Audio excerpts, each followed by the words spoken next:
Hello, सबको नमस्कार। मैं जेपी सर, आप लोगों को जेपी सर क्लासेस में स्वागत है।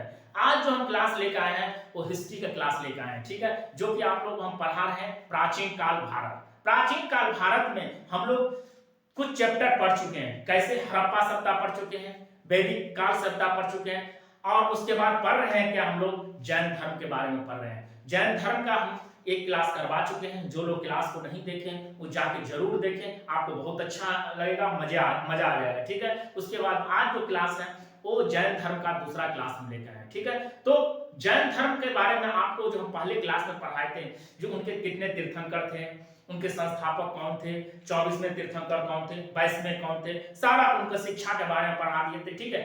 आज जो हम क्लास लेके आए हैं बहुत इंपॉर्टेंट क्लास, जो एग्जाम से बहुत लड़ता है, ठीक है।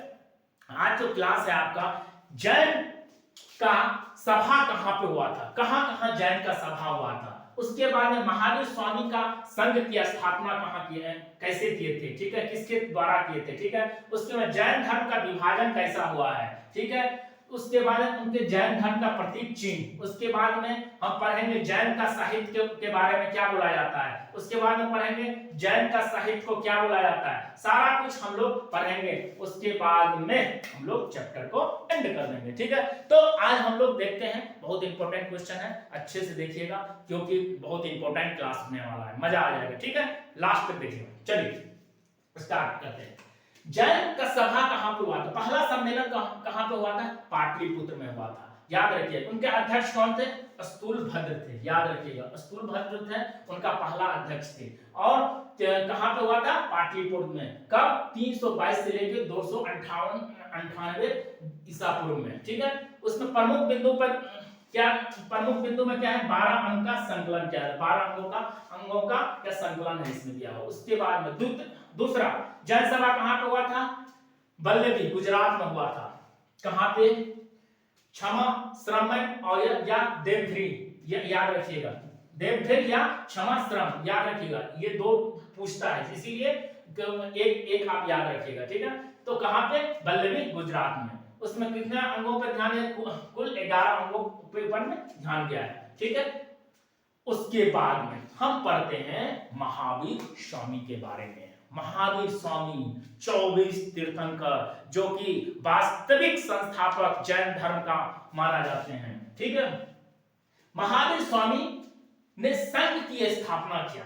महावीर स्वामी जब अपना मतलब वो ज्ञान की प्राप्ति कर लिए, तब उन्होंने एक संघ की स्थापना किया, जिससे जैन धर्म के बारे में सबको बता सके, जो जैन धर्म ये है, ऐसे हैं, इसमें रहने पर। तो उन्होंने एक संघ की स्थापना की, जिसको क्या बोला गया, जिसको बोला गया 11 गणों का अनुयायी बोला गया है, जिसमें 11 गणों का अनुयायी को क्या बोला जाता है, एक गंधर्व कहे गए, ठीक है। याद रखिएगा, महावीर स्वामी ने संघ की स्थापना की, जिसमें 11 गणों का अनुयायी थे, जिसमें गंधर्व कहे गए। याद रखिएगा, क्वेश्चन बहुत बार आते हैं, 11 गणों को क्या बोला गया था, तो गंधर्व बोला गया था, जिसमें हर गण में एक प्रधान हुआ करते थे। मतलब होता ना, कमिटी में एक तो प्रधान बना दिया, 4 आदमी का ग्रुप है, उसमें एक प्रधान बनाया गया। ऐसे गंधर्व में क्या हुआ, मतलब एक गंधर्व में क्या हुआ, मतलब कि एक तो प्रधान बना गया, उसी को बोला गया गंधर्व, ठीक है।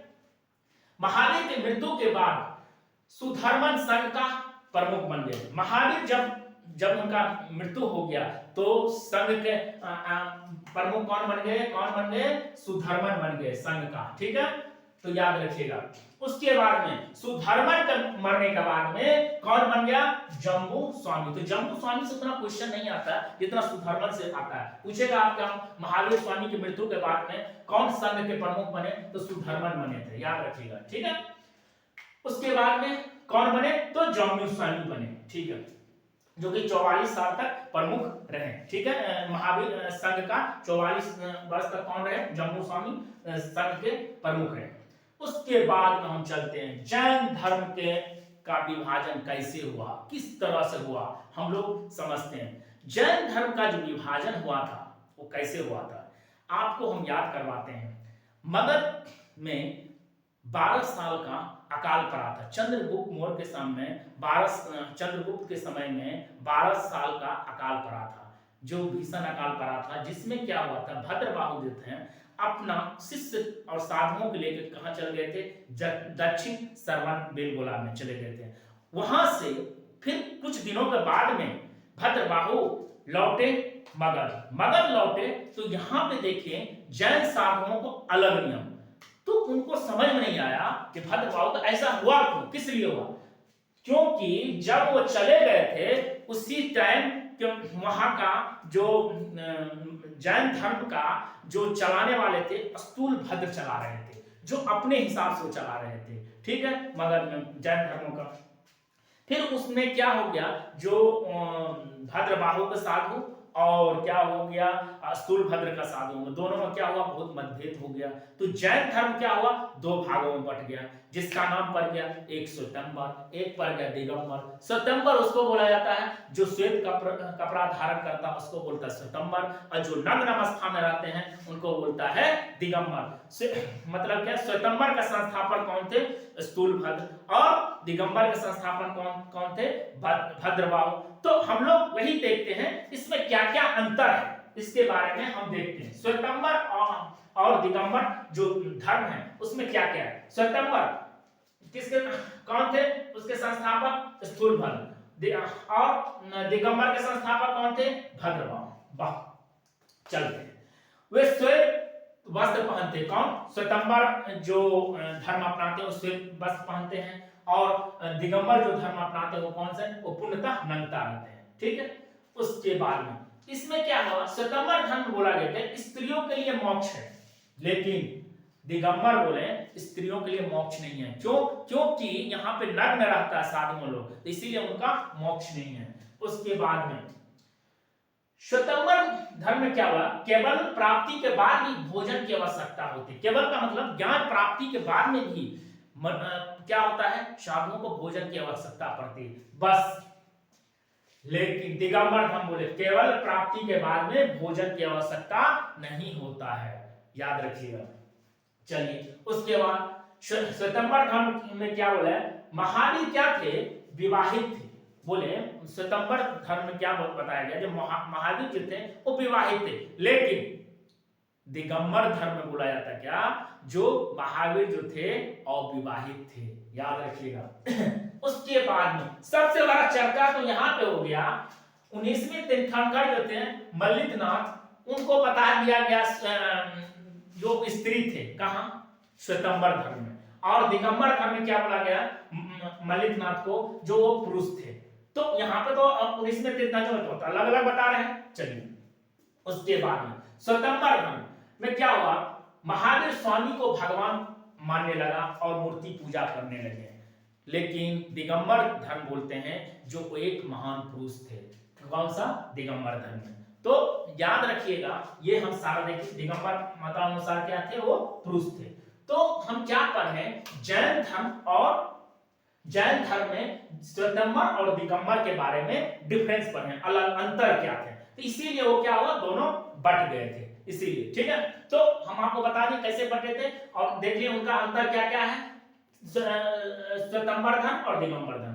अब हम चलते हैं, जो ये जो तीर्थंकर थे, जैन धर्म के जो तीर्थंकर थे, उनका प्रतीक चिन्ह क्या था, उनका चिन्ह कौन सा चिन्ह से जाना जाता था।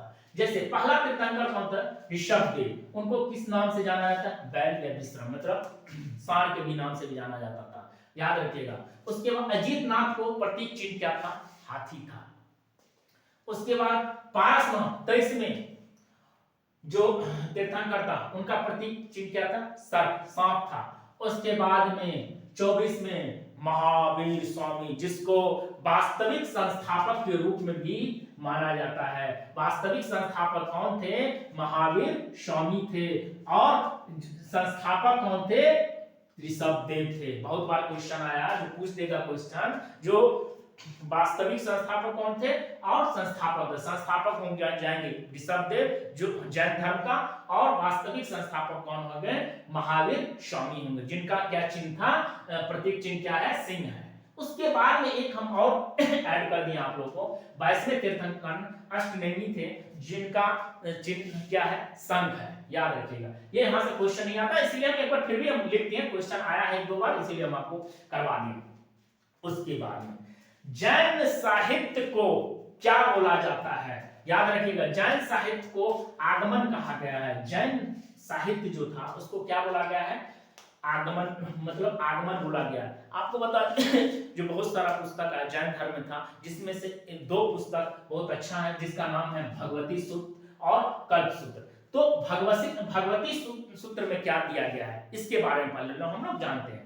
भगवती सूत्र के बारे में महावीर एवं अन्य जैनों के मुनियों का जीवन चर्चित है। मतलब क्या? महावीर और जैन के जो अनेक तीर्थंकर थे उनके बारे में यहाँ पे जीवनी के बारे में बताया गया है। किसमें? भगवती सूत्र में। भगवती सूत्र में बोला गया क्या? जो कर्म जैसे करेंगे वैसे मोक्ष मिलेगा। भगवती सूत्र में इसी में लिखा गया है, जो स्वर्ग नरक के बारे में भी आपको बताया गया है। ठीक है, तो भगवती सूत्र क्या बताता है? जैन धर्म के प्रारंभिक इसके बारे में बताया गया। उसके बाद में कल्प सूत्र में क्या है? जैन धर्म का प्रारंभिक के बारे में बताया गया। ठीक है, भगवती सूत्र में क्या बताया गया है? महावीर एवं अन्य जैन जीवनी के बारे में बताया गया। वैसे कल्प सूत्र में क्या बताया गया है? जैन धर्म का प्रारंभिक धर्म के बारे में बताया गया। इसका अच्छा बहुत बार क्वेश्चन आया, जैन धर्म कल्प सूत्र के बारे में कौन लिखा था? तो भद्रबाहु लिखा था। याद रखिएगा, बार बार हम क्वेश्चन बता रहे हैं, कल्प सूत्र के बारे में कौन लिखा था, कौन रचयिता थे उनके कल्प सूत्र के बारे में? कौन थे? भद्रबाहु थे। क्या बताए थे? जैन धर्म का प्रारंभिक जीवन के बारे में बताए थे। ठीक है, और भगवती सूत्र में क्या बताते हैं? महावीर एवं अन्य जैन मुनियों का जीवन का चरित्र के बारे में चर्चित हुआ है। ठीक है, तो याद रखिएगा, हम आपको बता दें। उसके बाद में जैन साहित्य को क्या बोला, किस भाषा में लिखा गया था? बहुत बार क्वेश्चन है, जैन साहित्य को किस भाषा में?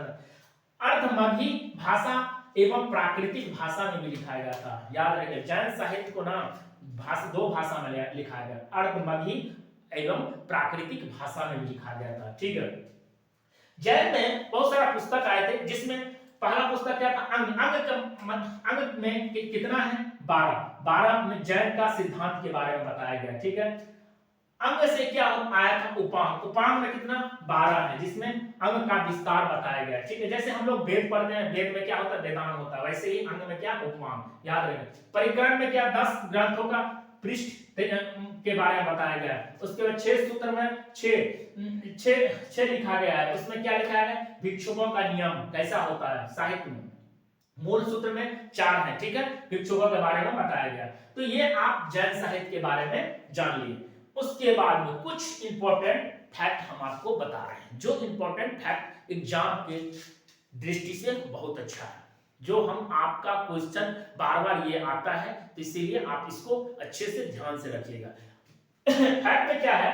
मथुरा शैली किससे चर्चित है? तो जैन धर्म से, जैन धर्म के बारे में बताता है। मथुरा शैली किसके बारे में? जैन धर्म को बताता है। जैसे गंधार की शैली किसके बारे में बताता है? बौद्ध धर्म के बारे में। ऐसे मथुरा शैली किसके बारे में बताता है? जैन धर्म के बारे में बताता है। खजुराहो का मंदिर कहाँ पे है? खजुराहो का मंदिर कहाँ पे है बताइए? मध्य प्रदेश में है। याद रखिएगा, वो खजुराहो का जो मंदिर है ना, वो जैन और हिंदू धर्म दोनों वहां पे पूजा करते हैं, जैन और हिंदू दोनों का है। ठीक है, वो मंदिर में, खजुराहो का मंदिर। माउंट आबू कहाँ पे है? दिलवारा का मंदिर, माउंट आबू का दिलवारा मंदिर कहाँ पे है? ये राजस्थान में है, याद रखिएगा। और सरवन बेलगोला में बाहुबली की विशाल मूर्ति है, कहाँ पे है? ये कर्नाटका में है। तो कुछ हम फैक्ट भी आपको लिखा दी हैं, जो कि इंपॉर्टेंट है, आपको याद करके रखिएगा। और आपको हम बताएंगे जैन धर्म का सभा कहाँ पे हुआ था, प्रतीक चिन्ह बताएं, मतलब जैन धर्म मतलब अलग कैसे हुए, दिगंबर श्वेतंबर कैसे हुए। ठीक है, उसके बाद में जैन का साहित्य को क्या बोला जाता है, जैन कौन सा भाषा में लिखा गया था, अधमगही भाषा या प्राकृतिक भाषा में लिखा जाता है, जैन की पुस्तकों के बारे में बता दिए। ठीक है, उसके बाद मथुरा शैली के बारे में बताएं। ठीक है, तो ये सारा कहानी आपको हम जैन धर्म के बारे में पढ़ा दिए। तो याद रखिएगा, जैन का धर्म का पहला क्लास और दूसरा क्लास जो कर लेंगे, आपको जैन धर्म से कोई प्रॉब्लम नहीं होगा और हर एग्जाम के लिए आप रेडी हो जाएंगे। तो याद रखिएगा, पढ़ना है तो डीपली पढ़ना है। ठीक है, एक चीज याद रखना है, हम बेसिक से लेके डीपली तक पढ़ा रहे हैं। आप इस चीज को अच्छे से नोट डाउन करिए कॉपी में, जो कि एग्जाम की दृष्टि से बहुत अच्छा है। ठीक है, तो हम फिर मिलते हैं नेक्स्ट क्लास में। अच्छा लगा तो ज्यादा से ज्यादा शेयर कीजिए, हर बच्चे लोगों को बताइए, ठीक है। चलिए मिलते हैं फिर नेक्स्ट चैप्टर में, नेक्स्ट क्लास।